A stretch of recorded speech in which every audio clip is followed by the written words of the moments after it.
All right, so here we go. James 2:3. And you pay special attention to the one who is wearing the bright clothes and say, you sit in a good place, and you say to the poor man, you stand over there or sit by my footstool. So what James is talking about now again, from James 2:2, the only thing we know about these two individuals is only how they're dressed. Where's our focus supposed to be?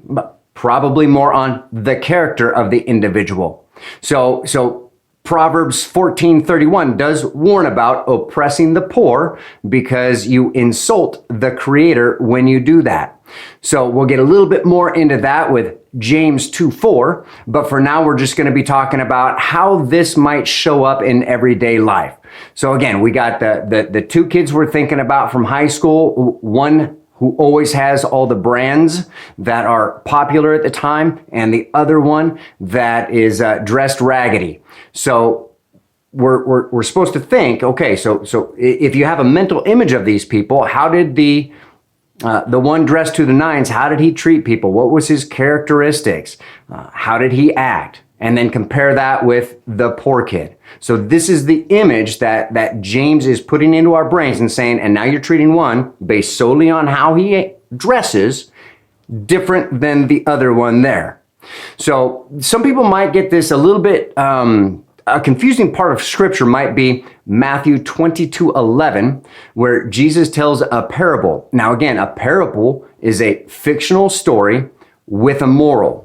So Jesus is telling a parable in Matthew 22:11, and he's talking about a king that has a feast, a wedding feast, and there's a guy not dressed appropriately.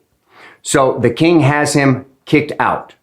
Now, again, with a parable, we got to look at the meaning of it. So the moral of this parable is the heart of the individual, because that's what Jesus was illustrating with this parable. So he wasn't talking about treating this guy different because how he was dressed. It was because his heart was in the wrong spot. So that was the moral of that story. So some places we might see this today might be when we have certain people walk into our church or our assembly or whatever you want, your fellowship, and they might have something else on their face, or they have proof of something else. These are external things, and so they shouldn't have a special seating for one group that isn't available to the other group. So now I know back in the old days, and this is a while, your church may have had a smoking and a non-smoking section. That was by choice. You're not saying you are sitting over there and you are sitting over there based solely on external appearances. Our focus should be on the character of the person, not external, how they look.